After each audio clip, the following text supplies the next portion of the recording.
But whilst I have negative opinions with my vassals due to the excommunication, further lowering the opinions of the vassals is not really wise, but their opinions will rise if we get reinstated, and that will lead us to a celebration, as I say. We shall use that extra bonus that we get from being reinstated to lopping his head off, and yes, we'll suffer a little bit more penalty, but such is life. Nobody plots and schemes against Duke Ambrose. And I mean nobody.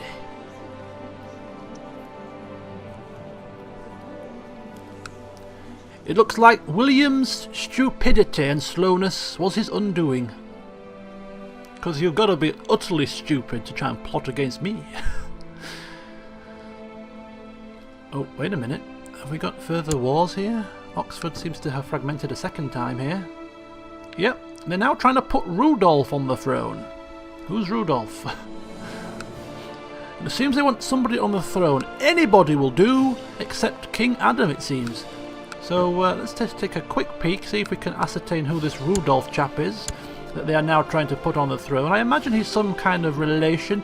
Maybe Gervas's son, perhaps? No. William... Richard had no male heirs. Rudolph! Is it Radolf or Rudolph? Duke of Kent. No, it is Rudolph. I have no idea who he is.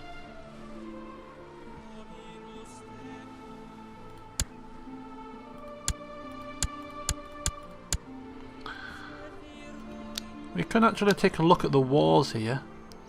There you go. Oxfordian War for Rudolph's claim on England, although it still doesn't tell us.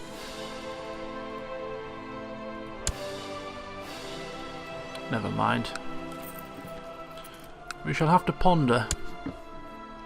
Right, 71% on the war score, another victory. England's forces are weakened further, which means that... oh, we've got another bit of fragmentation going on here. Looks like they're joining the war to... yeah, looks like quite a few people are joining the war for Rudolph. We've got... look at the attackers here. Gloucester, Lancaster, Northumberland, Norfolk, Hereford, Northumberland. Wow. That's going to keep the King of England a little bit busy, shall we say. So hopefully we can capitalise on the disarray being caused here and finally finish off our push to change the succession law. Right, back down to Dorset. We'll reclaim the land. And then we'll just sort of meander our way down the southern coast. Oh, no we won't, because it looks like some more land have fragmented here. Look at this, this is total uproar. 89% on the war score due to the fact that England has lost control of some more duchies and counties, which leaves them with less land. So all we have to do now is take care of Dorset, take care of Bedford and Essex, and this war for the succession law change will be complete. But more importantly, the Crown Authority will be lowered. Look at this. 45% Duke Ambrose has contributed to this war score.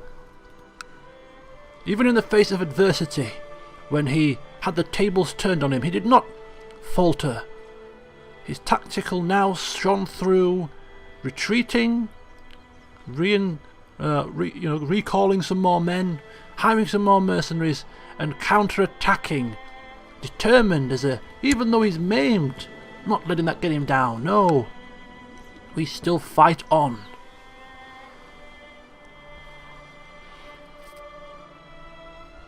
Wow, it looks like it's going to be down to us to finish this war. Our allies have 22 troops here.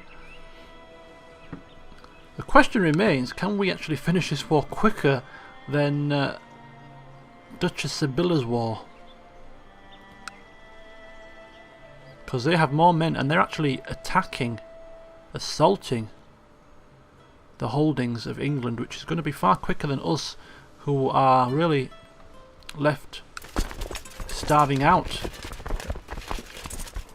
and sieging, which is It'll take a little bit more time. Right, I'm going to put the speed up to 2 speed. And now that we have once again gained some stability.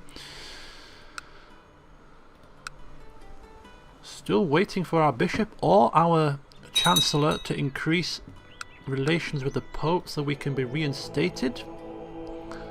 Although I'm sure William the Slow will be praying that that doesn't happen, because as soon as it does, it's off with his head. 85%. Look at this. They're just absolutely storming through England's lands here. I'm a little bit worried here, because if they do instate a new king on the throne, it might actually put paid to our efforts here.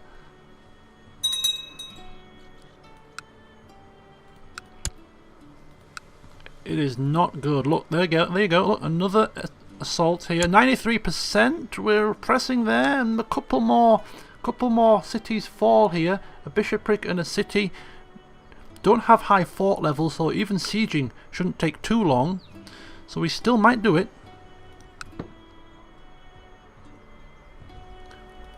Boy, have we suffered with some mistimings in this LP.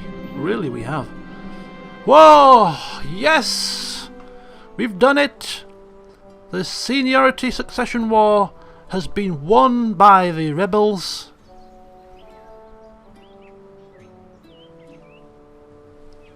I assume then that's it. That is it, I assume. We've pushed the change to the succession law. Agnatic seniority. So now who is the heir to the throne of England? That's the next question. Currently it's King Adam. Next in line will be the oldest male, who will be Fulk de Normandy. Oh dear. Who's Fulk? He must be high up on the family tree. Oldest male in existence.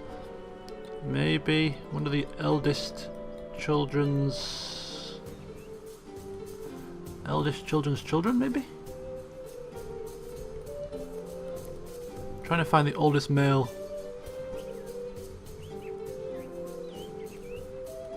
It's like finding a needle in a haystack, isn't it? You really look for the eldest living male. How hard can it be?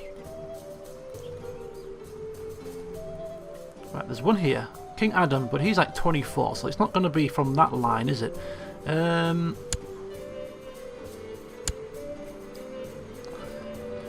He is 42, so it's not going to be from that line.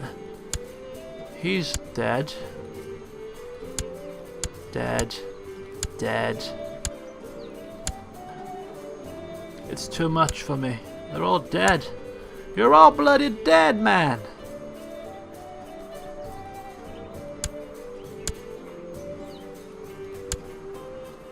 Well, it's news to me.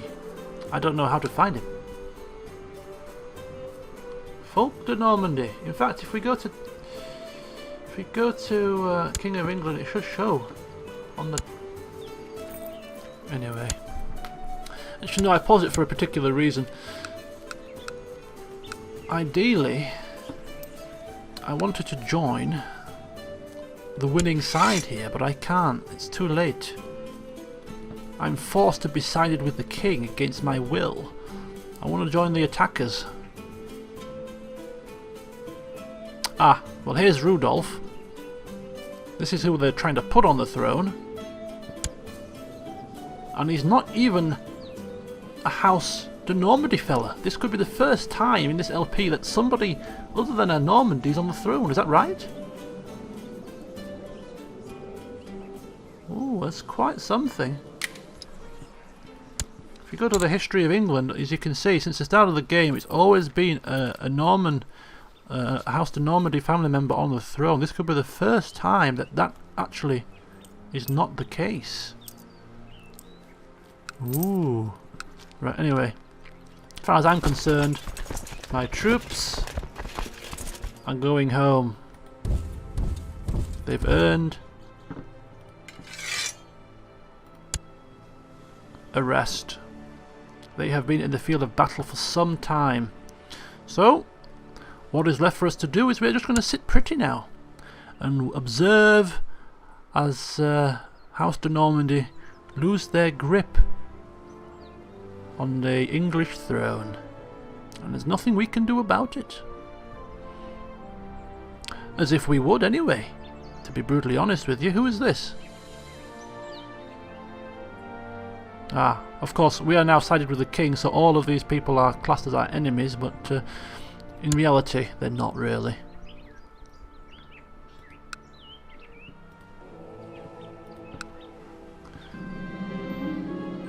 Duchess Hermione founding the Independence faction. So once again, we're now within England's realms. The factions start to come forth. Wow.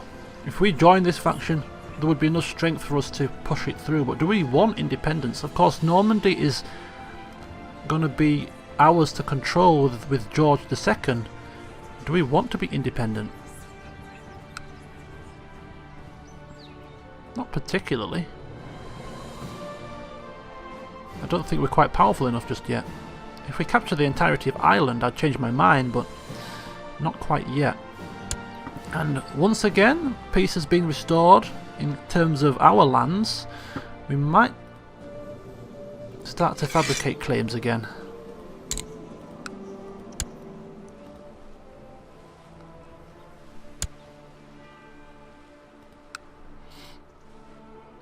Still waiting on our chaplain to do something about the Pope.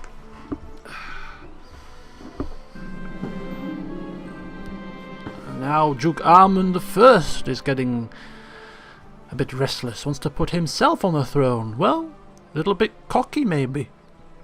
I won one war, maybe I can win another, and put myself on the throne in the process.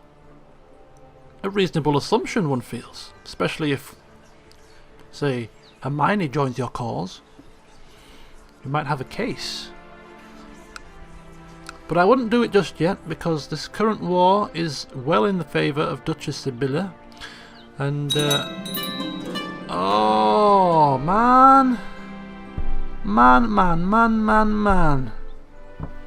Duke Ambrose I has died, aged 63.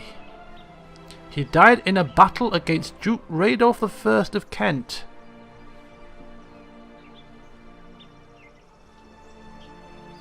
I was in battle? Fighting? How ironic is that?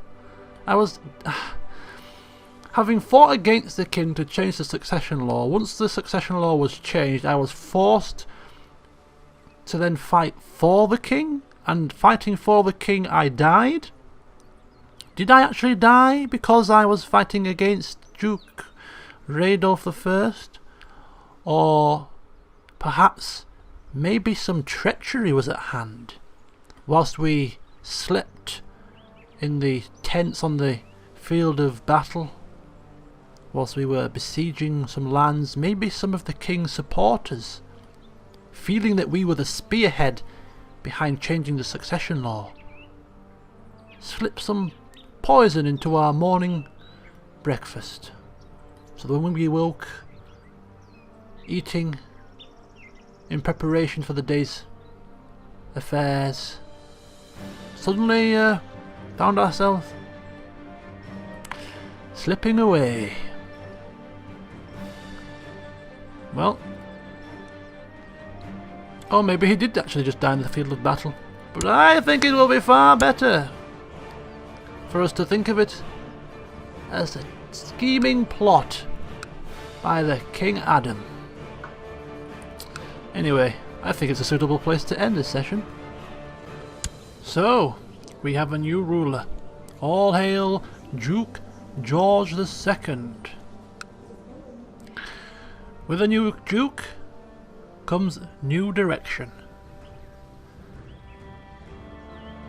Unlike his predecessors, he is not content to expand with fragmented and almost barbarian-like counties and duchies in Ireland. Instead, considering that he's soon to come into possession of mighty Normandy on the north coast of France, the next viable target on his mind is actually the Duchy of Brittany.